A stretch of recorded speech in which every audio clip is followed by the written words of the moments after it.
sejam todos bem-vindos de volta. Eu sou a Thaís Emanuele e está no ar o Ohana Podcast, um podcast que acolhe você e sua família. E no episódio de hoje vamos falar sobre um assunto muito importante, que é sobre sobrecarga materna atípica. E você, sendo mãe típica, você que está me assistindo, já sabe que a maternidade exige muito de nós, mulheres. Não é uma coisa fácil e uma mãe atípica, você imagina como é que é a rotina dessa pessoa. Eu digo que o meu dia tinha que ter mais do que 24 horas, porque as 24 horas que está tendo não está dando certo. E para conversar sobre isso com a gente, a nossa convidada de hoje é a Thalia Alves. Ela é formada em Direito, trabalha no TJ e é mãe atípica. E eu estou muito feliz, eu conheci a Thalia através da minha filha, da Camila. Além de ser formada em Direito, além de trabalhar no STJ, a Thalia faz medicina. E ela é amiga da minha filha, e aí a gente vai falar um pouquinho sobre essa sobrecarga que essa maternidade atípica traz. Seja muito bem-vinda. Obrigada pelo convite. Feliz de você estar aqui.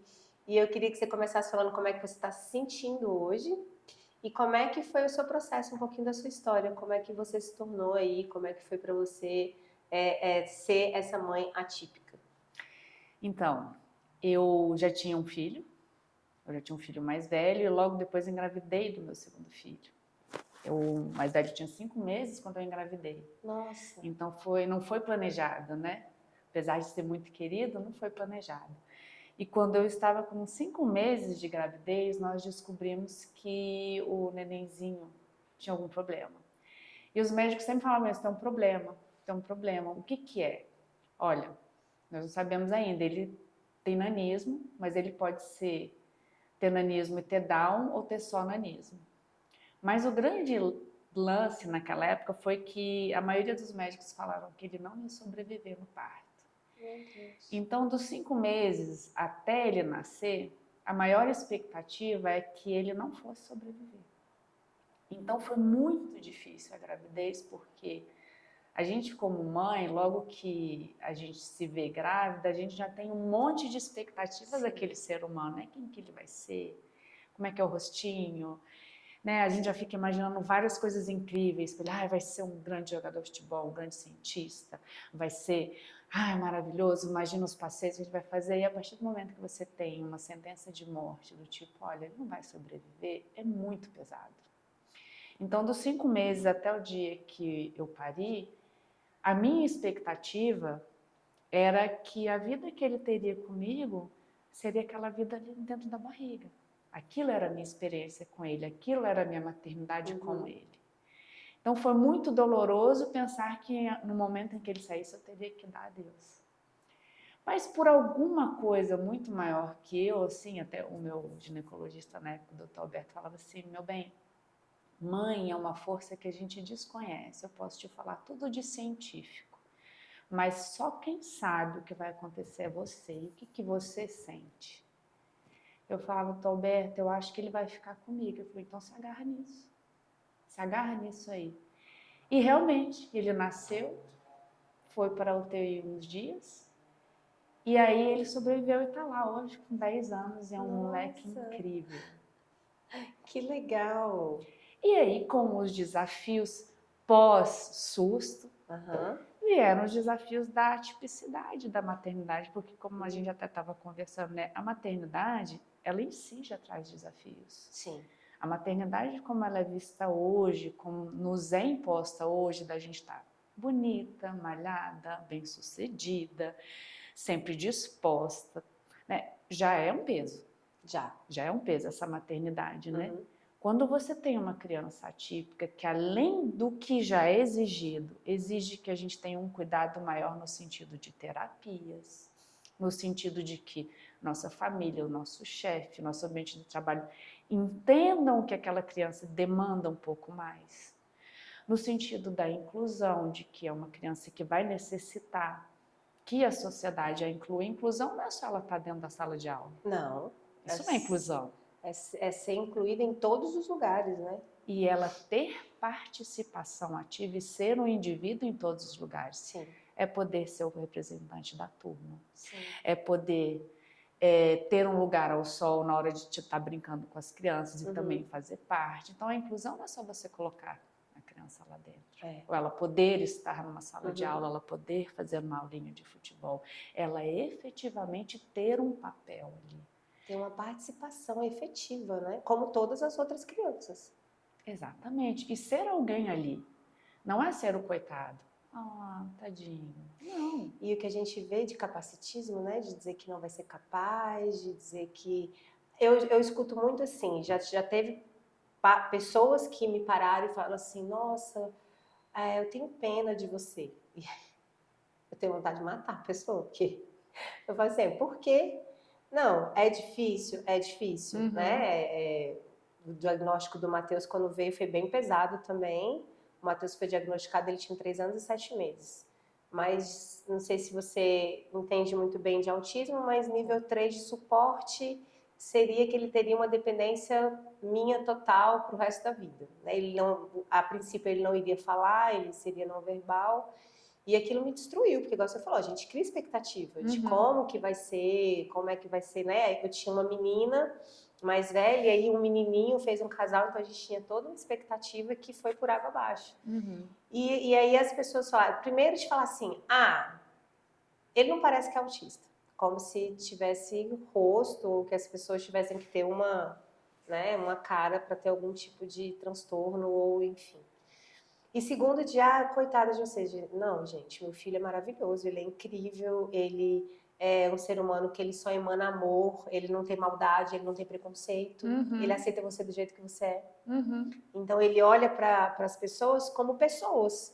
Ele não olha já julgando, já predeterminando se vai ser amigo ou não, se por conta de cor de pele ou se porque o menino é mais agitado, mais quieto. Não, ele enxerga todo mundo como pessoas. E isso é, para mim, uma coisa fantástica. Porque você olhar para uma pessoa e não ter nenhum tipo de preconceito é muito difícil. Né? Porque a nossa sociedade impõe que a gente tenha preconceito o tempo todo. E a gente nem sabe que tem, muitas vezes. Muitas vezes a gente não sabe. A gente, às vezes, está já numa frase ou num momento e fala, peraí. Né? Ou então num olhar, ou então aqui dentro, pensando em alguma coisa. E a gente está tão inserido nessa cultura de pré-julgar os outros, ou de pré-ordenar, ou de falar assim, como você está dizendo, ele nem parece. Mas vem cá. Então, isso é um alento? Ele nem parece? Como assim, gente? Não é, apesar de ter o autismo, apesar de ter o nanismo, ele pode ser uma pessoa legal? Não. É justamente aquilo que o caracteriza enquanto ter nanismo, enquanto autismo, enquanto ter Down, que o faz tão incrível, não é apesar daquilo. Aquilo é uma característica, é uma identificação. Sim. E não é uma coisa ruim, é uma diferenciação. É só uma coisa diferente. É só diferente. E mesmo assim, quando a gente pensa no conceito de diferente, quem criou o conceito de diferente?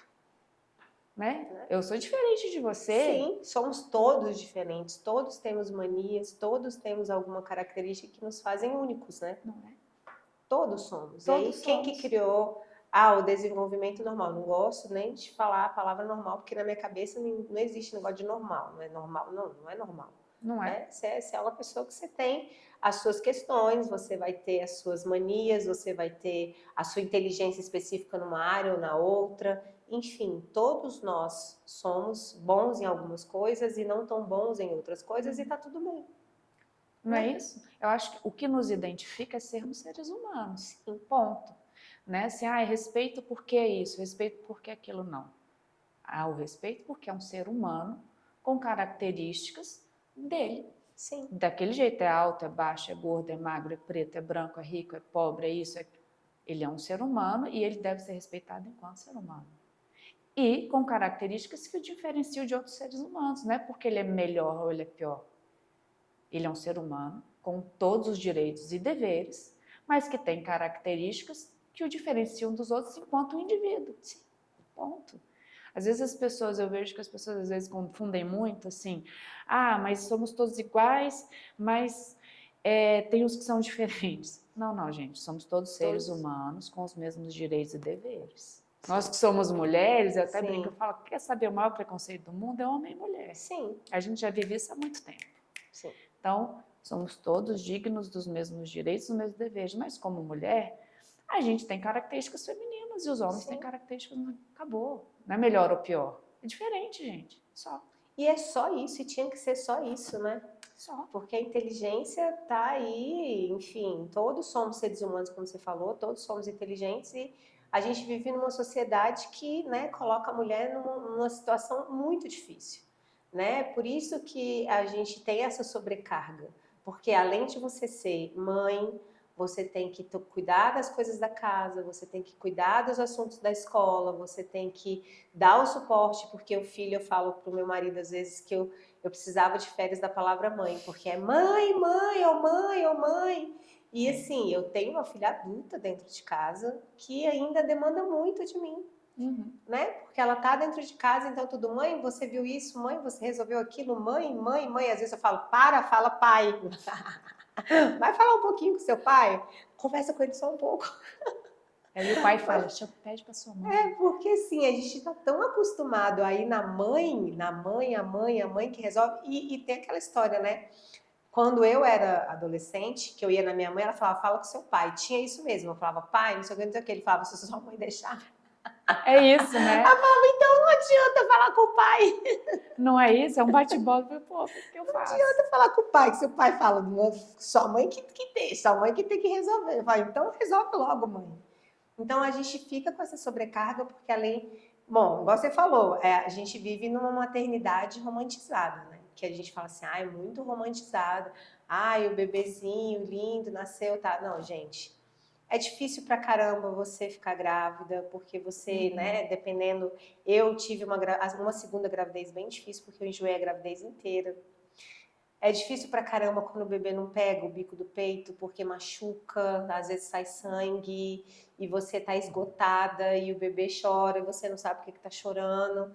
Então já começa daí de você ter uma sobrecarga. Aí você ainda tem que ter bonita, tem que estar maquiada, tem que estar arrumada, tem que estar disposta. Inteligente, Tem que trazendo ser dinheiro para inteligente, casa. tem que trabalhar fora, tem que dar conta de tudo que acontece dentro de casa. E aí, como é que faz? Isso. Esse modelo de maternidade que a gente tem hoje, ele é muito bonito no papel. Ele é lindo você pensar naquela mulher, né, que está assim, aqui, incrível e que tem todos esses predicados.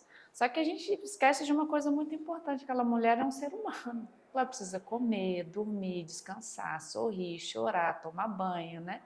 Tudo. Ela precisa ter a sua individualidade, porque a gente perde muito isso quando se torna mãe, eu não sei você.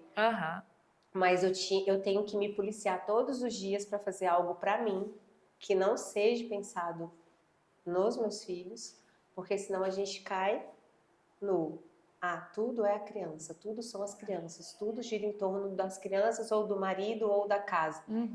E você?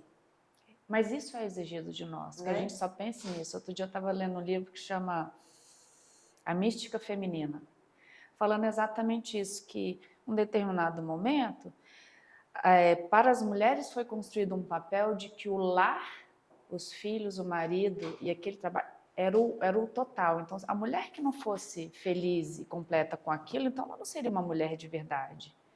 Né? E que a mística é justamente assim, que veja, você tem que se regozijar só porque você é mãe. A maternidade já é incrível, ter um marido é incrível, ter uma casa é incrível. Fazer este papel feminino já é incrível. Se você não gostar disso, tem uma coisa errada com você. E não é isso. Não é, porque a gente tem escolhas, não é? Não é? A gente pode ser o que a gente quiser. Sim, só que impõe que a gente tem que... E aqui no Brasil é muito louco, né? Porque eu vejo nos países fora daqui que as pessoas até vão morar fora sozinhos um tempo e tal. Aqui no Brasil não, é assim, você formou, tem que entrar com 17 anos na faculdade, tem que estar formado antes dos 25, e aí você tem que casar, e você tem que ter filho, e você tem que formar uma família.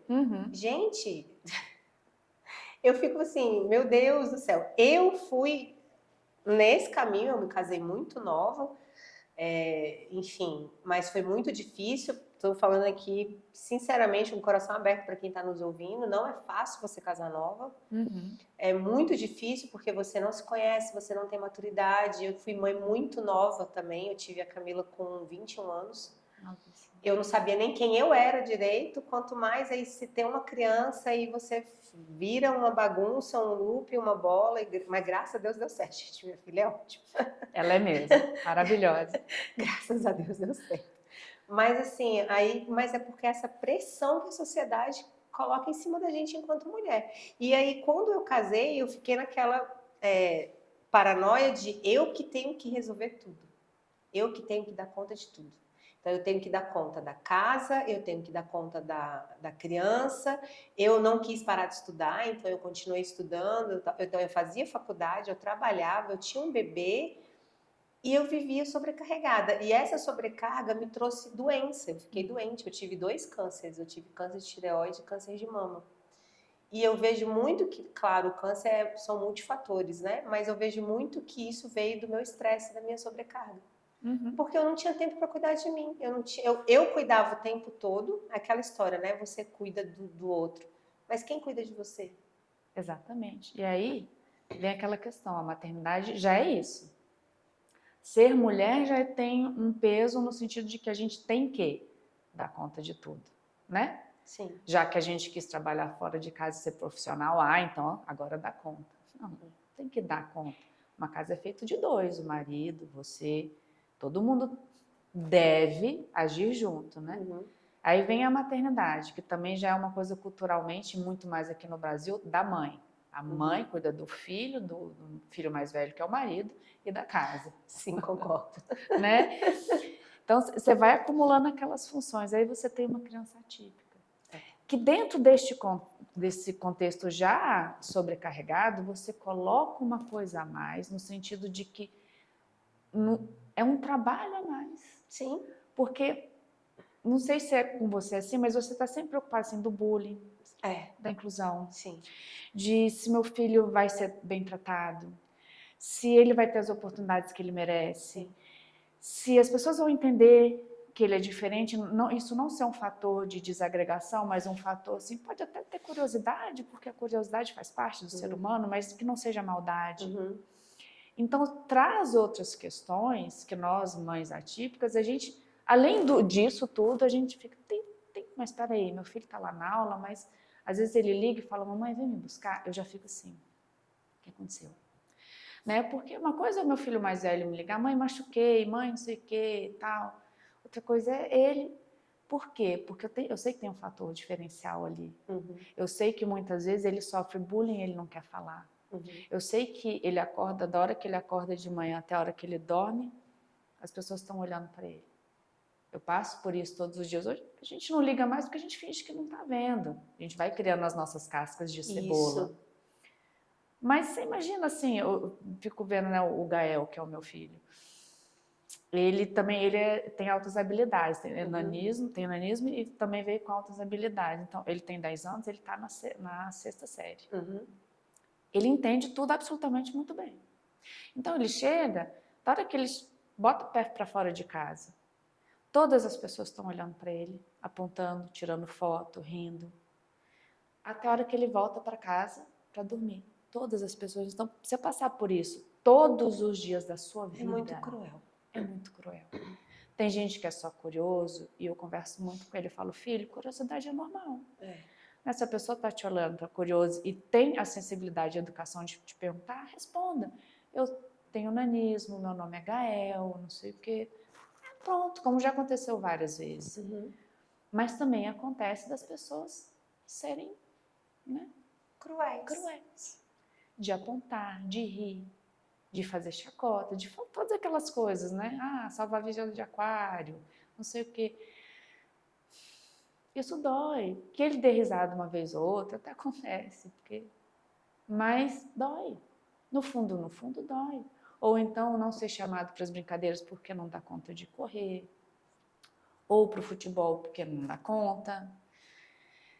E aí? E aí é que tinha que ser feito o trabalho de inclusão. Exatamente. Né? Para ter um jogo de futebol diferenciado, diminuir o campo, né? Fazer com que ele conseguisse participar de alguma maneira, ou ele só ir bater um pênalti, ou ele só fazer algo do tipo. Existem maneiras de você fazer a inclusão. né? A inclusão ela é difícil, mas ela é muito possível. Basta as pessoas quererem fazer, né? E aí eu te entendo totalmente, assim, a minha preocupação maior o Matheus hoje é nível 2 de suporte. Ele não tem fala funcional, então ele entende tudo que a gente fala com ele, mas ele não consegue falar pra gente o que ele tá sentindo, por exemplo. Então você imagina quando ele tá doente. É um caos lá em casa, Desespero. porque ele não consegue falar o que tá doendo, ele não consegue falar o que ele tá sentindo. E muitas vezes também eu vou buscar ele na escola, ele estuda onde eu trabalho, onde eu dou aula. E às vezes eu vou pegar ele na sala e ele tá chorando. Eu não sei por que ele tá chorando. Às vezes alguém xingou, alguém falou, ele não consegue me contar. Então, às vezes, aí a gente fica tentando adivinhar. O que será que foi? Será que mudou a rotina? Será que foi alguém que falou alguma coisa? Aí eu falo com o monitor, aconteceu alguma coisa diferente? O monitor falou, não, não vi. Mas às vezes o monitor tem que ir ao banheiro, tem que lanchar, então tem momentos que ele fica sozinho. E aí eu fico, por quê? Por que você tá chorando? E ele não consegue me contar. E isso rasga meu coração. Porque eu falo, meu Deus, eu quero ajudar. E como que eu vou ajudar se eu não sei o que está acontecendo? Né? Então, além de toda a nossa sobrecarga, a gente tem essa preocupação 24 horas com eles de como é que vai ser quando ele for adulto, como é que vai ser quando, né, enfim, eu não estiver aqui, como é que vai ser? Porque o mundo é muito cruel. Né? A sociedade é cruel. E com eles, eu sei que a gente já evoluiu muito, assim, eu vejo na minha época de escola, na tua época de escola, existia um bullying mais flagrante, existia, né? Existiam situações que ninguém nem ligava, tá bom, deixa de mimimi mesmo. E hoje eu vejo que isso evoluiu no sentido de que as pessoas estão mais conscientes do mal que podem fazer, daquilo que não se deve fazer, sim, mas ainda existe muita maldade. E eu vejo que o Gael, às vezes, ele deixa de me contar as coisas porque ele percebe o tanto que dói em mim. E isso me magoa porque eu não quero que ele me deixe de me contar, porque é o que você falou, como é que eu vou ajudar? Eu preciso ajudá-lo agora para que ele crie as próprias defesas e que lá na frente ele esteja sozinho, porque ele vai estar em muitos momentos e ele mesmo se defenda. E muitas vezes eu vejo ele assim, mamãe, não vou contar porque é meu amigo e eu não quero perder a amizade. Aí você vai aumentando o leque de problemas também, às vezes, sabe? Ele vai criando umas defesas que, ao mesmo tempo, também, às vezes, o suprime. Eu falo, filho, você tem que falar, porque como é que eu vou saber? Como é que você vai se expressar? E, às vezes, as pessoas estão errando sem saber que estão errando e te magoando. Você também tem que falar. Então, a gente fica naquela, né? O que eu faço? Como é que eu instruo? E ele, eu não vou estar lá sempre, né? Eu lembro que quando ele mudou de escola, ele foi de uma escola muito pequenininha para uma muito maior. E aí eu lembro que no começo me chamaram e falaram assim, olha, ele está xingando as crianças. Xingando? Ele está mandando tomar no cu, mandando se fuder, filho da puta. E eu, como assim? Aí eu falando isso, por quê? Ele entrou na escola nova, e aí as crianças menorzinhas, já entrou acho que na terceira série, as crianças menores, que eles viam ele do mesmo tamanho. Então uma criança pequena, o que conta é o tamanho, não é a idade. Então eles viam aquela criancinha do mesmo tamanho que elas, só que ele não estava no prezinho, ele já estava no terceiro ano. Então elas não entendiam aquilo e muitas delas apontavam, riam, falavam, olha o tamanho da cabeça dele. Eu entendo a curiosidade, principalmente das crianças menores, sim, mas tem que ter uma orientação, seja da escola, seja dos pais. A partir do momento que você identifica essa situação, fala, peraí, não é assim, olha só, é uma criança que tem essas características. Tinha que ter na minha cabeça, eu enquanto professora, te falando, eu nunca dei a aula para um aluno que tem ananismo, nunca tive a experiência.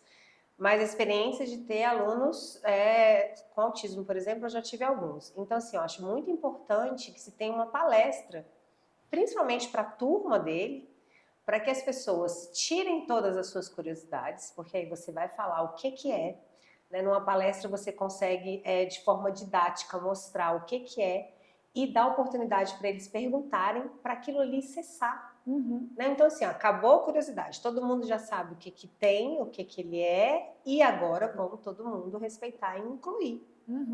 Porque, né, ainda mais o seu filho, que tem todo o entendimento, que tem altas habilidades, ele sabe até mais do que a gente, às vezes. Então ele deve sofrer muito, Pois é. né? Eu lembro quando eu entrei, daí tinha um grupo de mães, aí no grupo de mães eu coloquei, gente, olha, meu filho tem isso e tal, gostaria que vocês falassem para os filhos de vocês e tal. Se tiverem questionamentos, pergunte diretamente para ele, o nome dele é Gael, ele responde. E foi maravilhoso, porque todas as mães foram incríveis, foram muito legais, assim, já falaram com os filhos, já não sei o quê, e foi muito bacana, porque ele foi acolhido nessa escola gigantesca, e na turma dele, os meninos foram muito bacanas, as famílias foram muito legais, isso fez toda a diferença. Sim. Só que fora da turma dele, eu acho que a escola não tinha ainda se preparado, feito nada. E aí me chamaram, que ele estava xingando. E aí eu deixei falar e falei, tá, agora, ok, eu não sou pedagoga, eu não sou nada disso, mas deixa eu perguntar uma coisa para vocês. É normal que as crianças aprendam na vida a se defender. E é normal que as crianças, nas idades que elas têm ao longo do seu desenvolvimento, elas aprendem assim, a parar com a mão, a empurrar, a sair quando não está gostando, a falar, olha, eu não quero que você fale isso, saia. Isso tem que ser deixado, eu penso, né, mais ou menos livre, a gente não tem que intervir toda hora, até para que ela crie os próprios mecanismos sem sempre estar precisando de um apoio de alguém. Sim. Isso é o que eu acho que é. Aí eu perguntei para elas, falei, tá, eu entendo assim, mas o meu filho, ele não consegue parar, porque ele tem nanismo, ele é menor do que uma criança do pré. Então, ele nunca vai conseguir com a força física. Força física. Ele não consegue correr, porque se essa criança quiser correr atrás dele e dar vai correr e vai bater nele. Vai. Ele, se ele falar, né? A única arma que ele tem hoje, nesse contexto, é falar. Ele não tem outra arma. Então, você está pedindo para o meu filho abdicar da única arma que ele tem para se defender, que é xingar. Eu não estou dizendo que é certo xingar outra criança. Eu também vou orientá-lo a não xingar nesse sentido. Mas a arma que ele tem é falar. Ele está se defendendo. Ele está se defendendo. Então, assim, você está me pedindo para que ele pare de falar, para que ele ouça, para que ele assuma ser apontado, ser chacotado, ser rido, ser não sei o quê, sem fazer nada. Que a única arma que ele tem é essa, né? calado. Não, então vamos fazer o seguinte. Eu não vou falar para ele parar. Vocês vão orientar na escola, como é que é, tá aqui a cartilha do nanismo. Vocês orientam, porque a hora que pararem de apontar e falar e rir, ele vai parar de xingar. Mas até lá, eu não vou falar nada. Eu queria que você dissesse para mim como que a sobrecarga da maternidade atípica afeta a nossa saúde mental. Jesus. Porque eu faço terapia.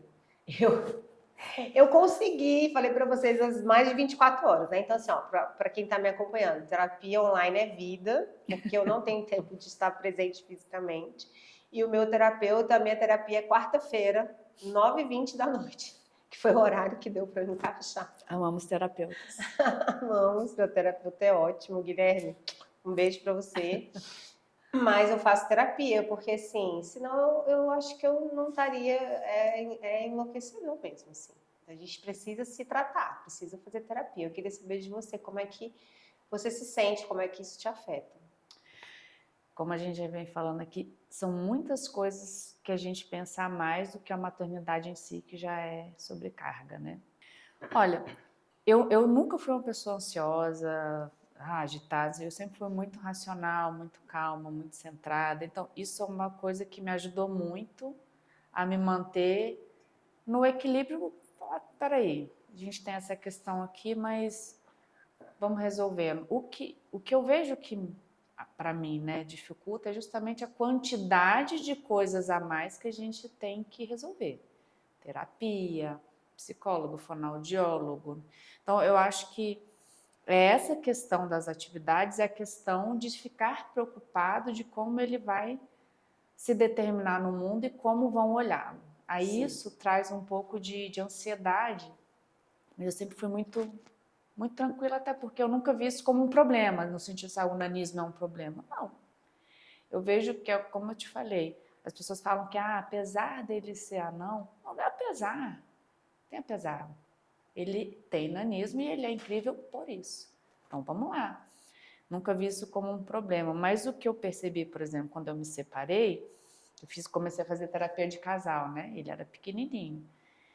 E eu me separei e eu continuei casada com a minha terapeuta.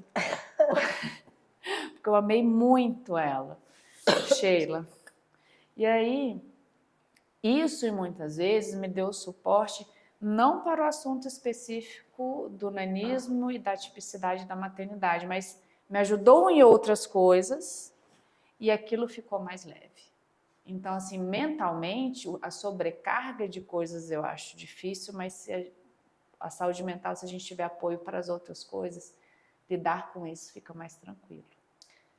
Sou sua fã, porque eu não sou calma nem tranquila, sempre fui muito agitada, pelo contrário. Agora estou tentando achar um ponto de equilíbrio para que eu fique mais centrada, mais calma. Mas isso que você falou é muito importante, da gente ter rede de apoio, né? Muito. A gente precisa de ter rede de apoio e muitas vezes a gente não consegue ter a rede de apoio porque a pessoa não consegue entender, mensurar o quão difícil é ser uma mãe atípica. Só quando você vivencia aquilo é que você consegue olhar e falar, não, estamos juntos. A gente tem aí a mesma sobrecarga, né? Que uma maternidade já traz a sobrecarga que você falou, mas que essa mãe de um filho típico, neurotípico, ela não vai ter nessa preocupação. A gente vive constantemente na nossa cabeça, como é que vai ser? Né? A gente não tem previsibilidade, acho que é essa palavra, né? A gente não sabe o que vai acontecer, como é que vai ser o futuro, como é que, se ele vai conseguir se defender ou não, se ele vai conseguir alcançar os sonhos que ele tem ou não. Né? Então, acho que isso aí é muito difícil e as pessoas não têm um pingo de empatia. Eu não sei você se tem, mas as pessoas que convivem comigo, assim, que não são amigos e que sabem que eu tenho um filho autista, as pessoas acham que é assim, simples, né? Que é uma coisa fácil, que é uma coisa simples. Olha, né? eu acho que eu sou muito sortuda, porque eu tenho ao meu redor pessoas muito incríveis que sempre me ajudaram muito. Então, assim, eu tenho uma rede de amigas, que a gente até brinca que somos as peruas, que por mais que elas não estejam comigo todos os dias, a gente fica até mais no WhatsApp, são pessoas que em todos os momentos que eu precisei de qualquer coisa, nem que fosse para tomar um café e chorar e reclamar, elas estavam lá. Então, às vezes, não é o trabalho em si, olha, eu preciso de alguém que leve o Gael em tal lugar, mas alguém que me dê um suporte emocional. Faz toda a diferença. Então, minha mãe, meu atual companheiro, minhas amigas, a minha família é muito bacana, graças a Deus nós somos todos muito unidos. Então, eu tenho uma rede de apoio que me é muito... Eu sou muito grata, porque todos eles fazem a minha vida ser mais leve. Tenho escolas assim que tem as situações que não são lá tão legais, mas assim, como eu sou muito tranquila, sempre vou conversando, falando, explicando e tal, não sei o que, as coisas vão melhorando. Então, essa rede de apoio me proporciona ter uma vida mais leve como mãe atípica. Os meus chefes são muito bacanas, assim, como eu te falei, eu tenho teletrabalho, e eu faço por onde, mas também se os meus chefes não fossem legais, eu não teria. E não é legais porque eles sabem da importância de eu estar cuidando dele, eles perguntam dele. Eles sabem que tem momentos em que eu não estou 100% porque eu estou cuidando dele, ou levando para terapia, ou disso, aquilo. Então, assim, ter esta rede, ela não é boa, ela é essencial. Fundamental, eu diria. É fundamental. Sem a gente ter rede de apoio, a gente não conseguiria nada, né? Eu digo que a minha rede de apoio ela é muito numa minha bolinha mesmo, assim. Porque eu tenho a Camila, que estuda com você conhece, e ela é a segunda mãe do Matheus. Então, assim, eu digo que ela é mais preocupada com o Matheus do que ela vai às vezes para casa da namorada e ela manda mensagem: mãe, o Matheus comeu? Ele comeu direito? Ele já não sei o quê? Eu falo: menina, para, sossega, vai fazer suas coisas. Porque ela cresceu, eu acho que isso também fez muita importância para o que a Camila é hoje, porque ela cresceu dentro de uma casa com uma pessoa diferente, então ela respeita todas as diferenças, ela depois passou pelo meu tratamento de câncer, que não foi uma coisa fácil para a gente, então ela entende o que é ter uma mãe doente e ter um irmão, né, que é dependente. Na época que eu fiquei doente foi muito, muito, muito difícil, que se não fosse ela, meu marido, minha mãe, que veio ficar comigo, minha mãe ia em todas as minhas químios comigo, eu não teria conseguido. Então, assim, eu acho que quando a gente vive com o diferente, a gente se torna pessoas melhores. Porque a gente começa a olhar para o outro de uma forma, poxa, de empatia mesmo, né? Eu não sei, todo mundo tem suas batalhas, todo mundo tem as suas questões. Mas, assim, te falar assim, poxa vida, né? Na minha casa, meu marido é negro, então, assim, eu tenho todos os preconceitos já vividos. Você é mulher, né? ele é Eu sou negro. mulher, o meu marido é negro, meu filho é autista, então assim, todos os tipos de preconceitos a gente já vivenciou. A Camila é bem clarinha, ela é bem mais clara do que eu, de ela estar com o meu marido no colo e as pessoas perguntarem quem é o pai. Então assim, é o cúmulo do preconceito e do absurdo, né? Assim, no Brasil somos todos mestiços, nós somos todos misturados, Não assim, é? ou seja, né, não é porque ela nasceu com a cor da pele, e ela tem características de negro, né, ela se vê como uma pessoa negra, inclusive, porque ela tem os traços mais largos, a boca, o cabelo crespo, não é porque ela tem a cor da pele mais clara que, né, mas a gente já viu inúmeras vezes, né, assim, nossa, nasceu tão claro, tipo, olhar assim, falar, ó, é filho dele mesmo, pelo amor de Deus. Eu tenho que ficar me justificando. Não é? Né? Para as pessoas. Isso é um absurdo, né? Só das pessoas pensarem, tipo, que isso, esse homem com essa criança no colo? Não é? Oi? Gente, pelo amor de Deus. Mas você sabe que eu vejo essas histórias como a tua? Eu falo assim que, olha que mega cena maravilhosa. Porque é muita coisa bacana para uma pessoa lidar como experiência de vida, porque isso só vai fazer a gente ficar melhor. Sim. Só vai fazer a gente ficar mais interessante, mais maduro, menos preconceituoso, mais aberto. Olha só que legal. Então, sempre quando falam do Gael, eu falo, gente, eu ganhei na Mega Sena 2 vezes. Porque eu tenho 2 filhos incríveis. Sim. E a oportunidade que ele me dá de ser esse tamanho, de ser a pessoa, o que mais me daria? Entendeu? Assim, eu acho incrível. Porque isso deixa a gente... eu sempre falo para as pessoas, né? O Matheus me fez ser uma pessoa melhor.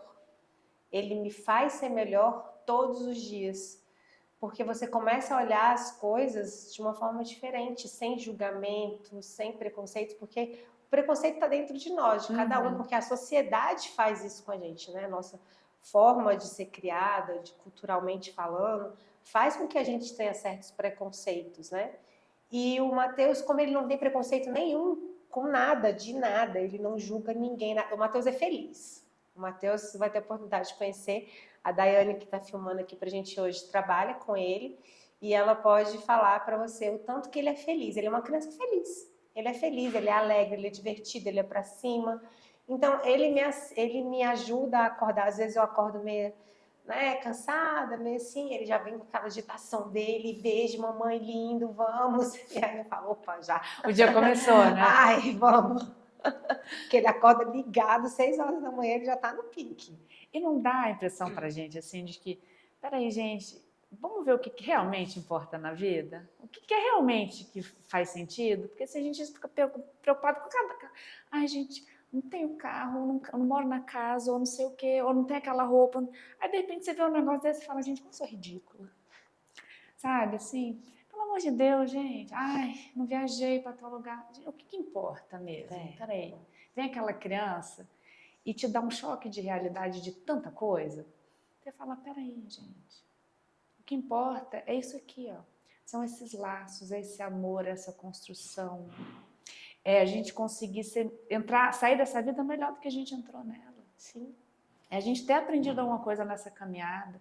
Ter podido ensinar para alguém alguma coisa também, isso importa. E o Gael me mostra isso todos os dias. Todos os dias. Eu levo isso como uma grande lição.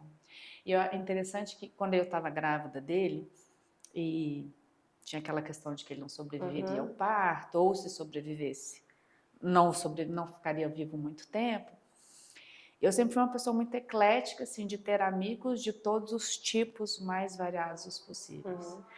Então, eu tinha amigos de várias religiões. E eu achei interessante que, como tinha aquela questão, todos eles me ligaram e falaram, então, da Umbanda, do Candomblé, do católico, evangélico, Rosa Cruz, os ateus, todos falaram, olha só, eu vou fazer aqui na minha religião uma reza, ou uma oração, ou um terço. E eu achei tão interessante ver isso de todas as religiões diferentes, que eu falei, gente, esse menino já está chegando. E já está ensinando que tudo pode ser trabalhado para o bem comum. Sim. São várias religiões. Gente, tinha árabe, tinha judeu, tinha não sei o quê. Cada um deles fazendo o que no seu credo, na sua crença, era uma coisa bonita para fazer. E isso é maravilhoso, porque eles estavam fazendo todos juntos, todos né? juntos. Olha que coisa linda. Fantástico. Falei, gente, esse menino já me ensinou tanto. E eu tenho a sorte de ter experiências que podem me ajudar a ter empatia com o outro, porque eu já passei por algumas coisas que não são tão bacanas. Então, eu digo que o Gael foi o meu maior incentivador para eu fazer a medicina.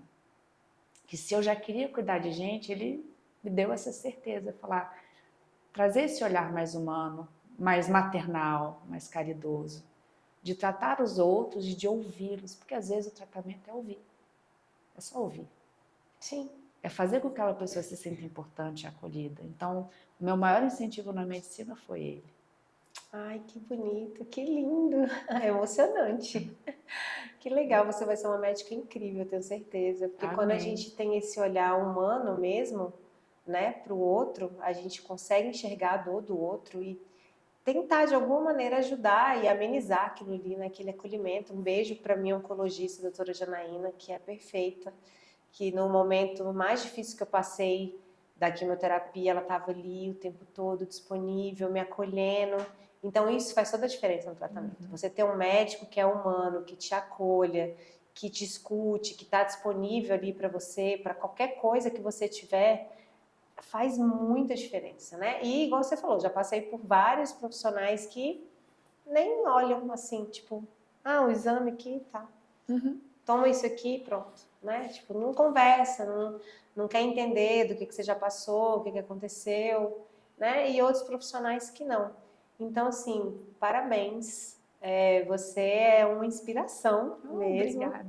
Eu fico muito feliz. Então, a gente está precisando de ter pessoas assim na medicina, porque a gente está com uma safra, eu acho. Assim, não sei se posso dizer assim, safra, fica meio feio, mas assim, de não tão bons profissionais, né? De médicos não tão humanos, né?